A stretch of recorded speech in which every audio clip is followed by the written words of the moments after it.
Hi beautiful people. So this video is brought to you by this index card today. It's funny, just background on me, I normally either wing it and just have no outline at all, or I type out a whole huge outline on my computer, print it off, and I have it sitting right here in front of me, highlighted and like little notes on the side. So it's funny because it's either like one contrast or the other, and today it's this little guy. So I don't know, I was so excited that I felt like, no, I don't want to take time to like type out the outline because I want to sit down and do it. So I just decided like bullet points on two sides of an index card. Here we go, let's do it. So 3 things led me to this video today, this week. Okay, I'm studying Acts in my Devo time with God, and the boldness of the apostles was one thing. Okay, second thing was a verse randomly I read in Proverbs. Well, random or God, I don't know, you tell me.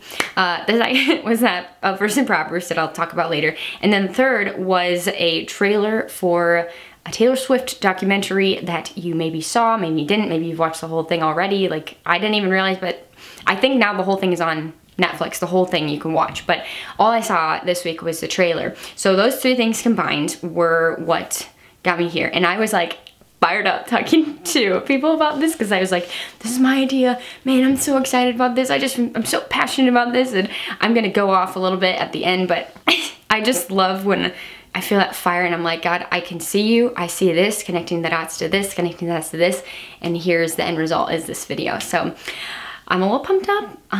Actually, a little would be an understatement. I'm a lot pumped up today, and I want to just start by sharing about the little documentary thing, which I'm not going to go off into for a long time, but I need to say this, okay? So if you haven't seen the Taylor Swift Miss Americana documentary trailer or anything about this, because a lot of you I know probably don't even listen to music like that, which I really don't either at this point in my life, but I loved her. I loved her music in high school. I still will listen to Red and the albums before Red because I loved the music a lot, and I just thought it was awesome. But another story. In this trailer, she basically talked about how for a long time she was muzzled. Like, they told her, you need to dress this way, you need to talk this way, you need to do this, this, you can't do that, blah, blah. Like, told her very like, you have to do this or you can't do this, you have to do this, you can't do this. And she felt like, okay, if I want to be successful and I want my music career to take off, well, then I'm gonna need to listen to them. And so she allowed that to happen. And now she's been in this industry for a long time, over a decade, and now she's coming out saying all these things like, well, I actually was this way all along, and I felt pressured to do this, and I actually like am super supportive of abortion and super supportive of gay marriage. And now she's swearing in these songs, and in this documentary she was like, it feels so beeping good. And I was just like, wow, you know, it's just weird because as a kid she was the one artist that didn't swear, and it was really refreshing. And so now she's coming out and saying that all that was not necessarily all what was real, right? It was put on because people said you need to be this way in order to be successful. Now, as an empathetic person, I relate because I get it. I am a 2 on the Enneagram, which is very much like a people-pleasing personality type on the Enneagram, and it's very easy for me to live and try to please everyone. And it's hard because we weren't created to please people. We were created to have, right, this with God.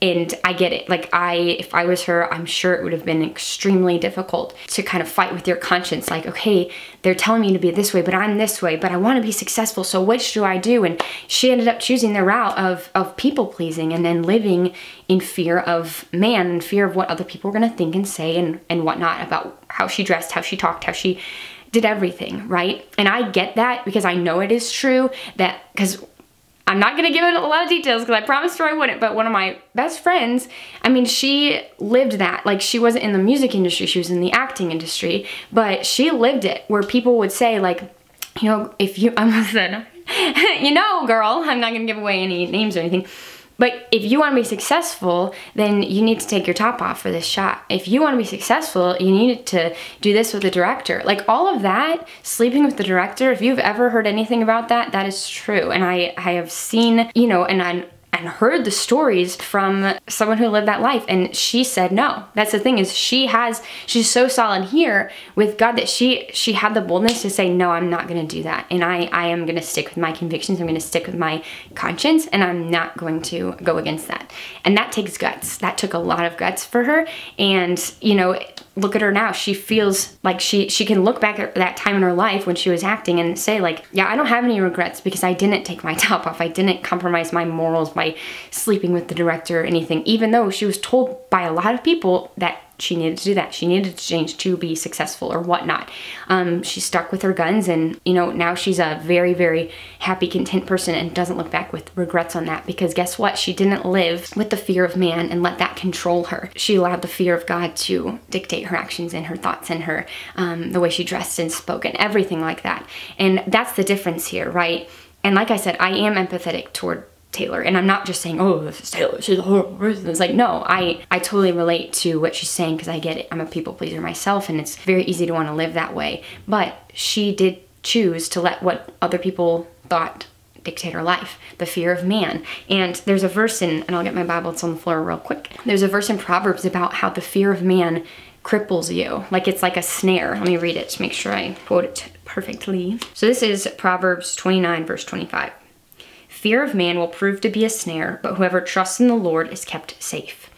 Now a snare, I always think of like little animals getting caught in them and literally not being able to move, right? It's caught around their leg and it cripples them from leaving, it cripples them from doing anything, right? It's just they're stuck there. And what I think is so interesting about this verse is it says the fear of man will prove to be a snare, and I just think, and it's all something that you can control. Like, no one else is attaching that snare to you. You are allowing yourself to stay in bondage to it. Like, you can leave at any time. You are free at any time to take the lock and unhook it and leave and be free, right? No one can put that on you. You are allowing yourself, if you live in the fear of man, then you are allowing yourself to stay in bondage to that when you could be free and walk away at any time. The opposite of this is in a verse just a few chapters before, in verse 23 of chapter 19. I'll say it differently because that was like confusing. Proverbs 19:23 says, the fear of the Lord leads to life, then one rests content untouched by trouble. And I all morning was like breaking this verse up in my time with God. And when you break it apart, the fear, that word means reverence. Reverence of the Lord leads to life. Then one rests content, which means satisfied, right? You become satisfied, untouched by trouble, meaning unmoved when adversity comes. So when you have a fear of God, the reverence of God, like what he thinks about me and what I say and what I do and how I dress and how I do everything, when that is the number one priority to me, is what how God thinks of me and what I do. And thinking, did I please God today? Did I make God happy today? Did I break his heart today? Did I grieve him today? That is the fear of God. And when you live that way, when we live that way, that leads to life, right? The other one, living in fear of man and letting man be your master, letting your music industry producers be your master, of course it's going to cripple you. Of course you're going to feel muzzled. Like, it's not a surprise to me that Taylor Swift is saying like, yeah, I felt muzzled for years, because she allowed what they thought of her to dictate everything, when she could have had the key all along to unlock the snare and become free, right? We are all free at any time to leave our life of sin and leave our life of selfishness and leave our life of, honestly, a lot of people live in misery because they have allowed themselves to become ensnared to that trap of letting what other people think of you dictate your life. Any person can set themselves free of that snare at any time. And then on the flip side, come to Jesus, right? All over the Bible it says, come to me, all of you. Come to me, all of you who are weary and burdened, and I will give you rest, right? It also says that anyone is welcome at the feast, at the table with Jesus. Like, there's a place for you. And if you're a believer, I love the song Who You Say I Am, the part where it says, in my Father's house there's a place for me, right? In my Father's house there's a place for me, for you. There is a place for anyone who chooses to come, who chooses to, take out the snare, and just be free and live for God and live for what he thinks about our actions, And this is the part that I know I'm going to go off about, so I need to drink real quick because I want to end strong-voiced, not weak-voiced. Okay. I have like such a proper shirt on, and then my like super tomboy like cup.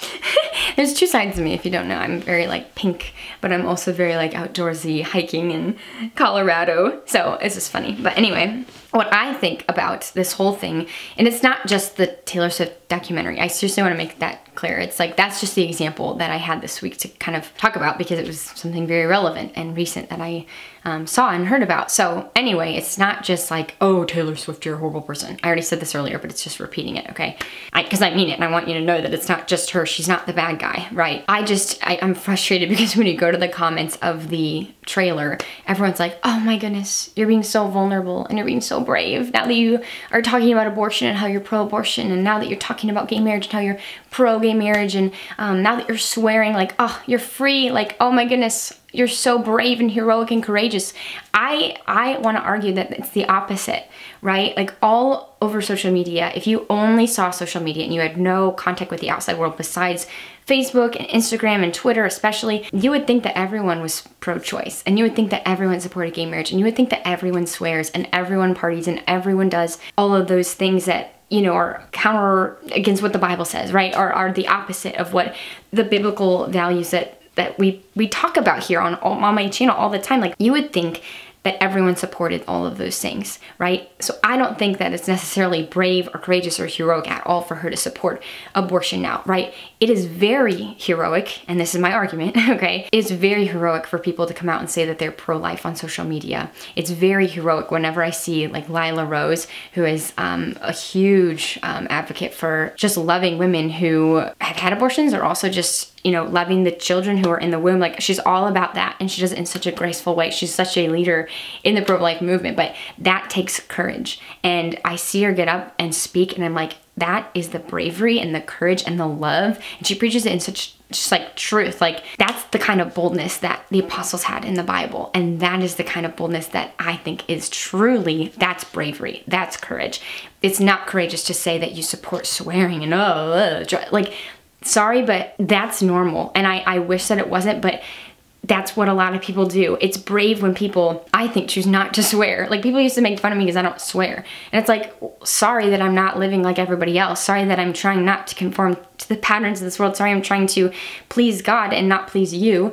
I mean, I never said that, obviously, but it's just, I used to be, before I was truly a Christian, I would look at people who dress pretty conservatively, right? Like, there are women who dress with skirts to their knees still because that's their conviction. And I used to think, weirdos. That was so me. And then I would totally judge people who wore swimwear, you know, went down to their knees, and think, weirdo. Like, I would totally think like the world did in terms of modesty or different things, that it's like, well, that's their conviction and they are caring what God thinks. They don't care about what other people think. They're just living for him and what his thoughts are and what his heart is feeling toward them, right? That, to me now, takes total courage and bravery. Like, when you go against the grain, when you don't conform, when you go against the crowd, that takes guts. And so I admire people now who dress more modestly, and I admire people now who choose not to swear, and who come out and say they're pro-life, and who go out to the pro-life marches, and who, you know, stand up and preach on biblical marriage, the traditional biblical marriage, and just what this teaches in general. Like, it is not popular to support and stand up for what the Bible teaches. The only people who can stand up and, you know, in the world, who support all those things and who are living in fear of what people think and talk about this, are people who don't actually believe what it says, who just say, well, God will forgive me, and like, God just loves everybody and all roads lead to heaven. It's like, are you reading what it's saying? Because that's not what it says. That's not what it says.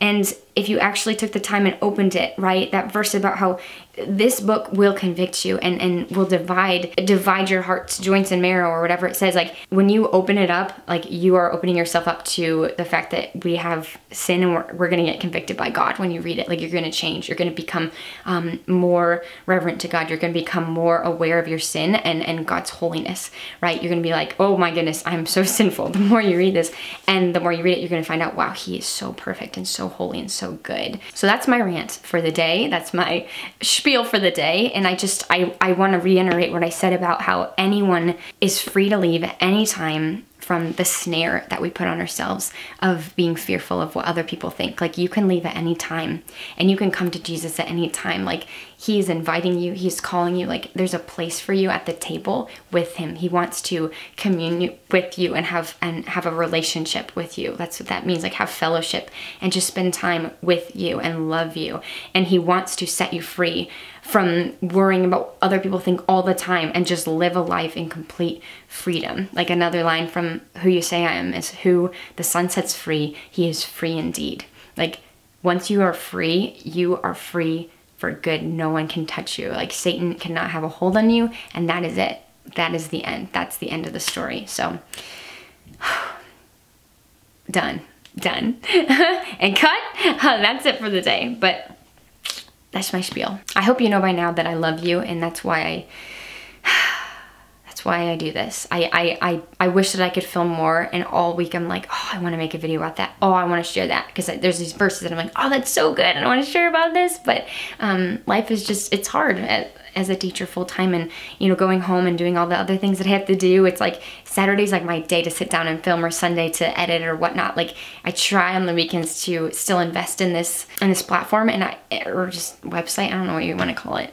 My being an influencer, right? Like I don't even like think of myself like that. I just want you to know, like I forget sometimes about this whole thing. As much as I love it and like think about it and pray about it, I also forget, because I try not to care about the numbers, which I've gone off about in other videos. But anyway, I love you. That's the bottom line, okay? And God loves you infinitely more than you could ever comprehend. So know that that's a fact. So love ya. Have a great day. Know that you're so loved and so beautiful. Bye. We will sing a new song. He's dead and gone with the winner.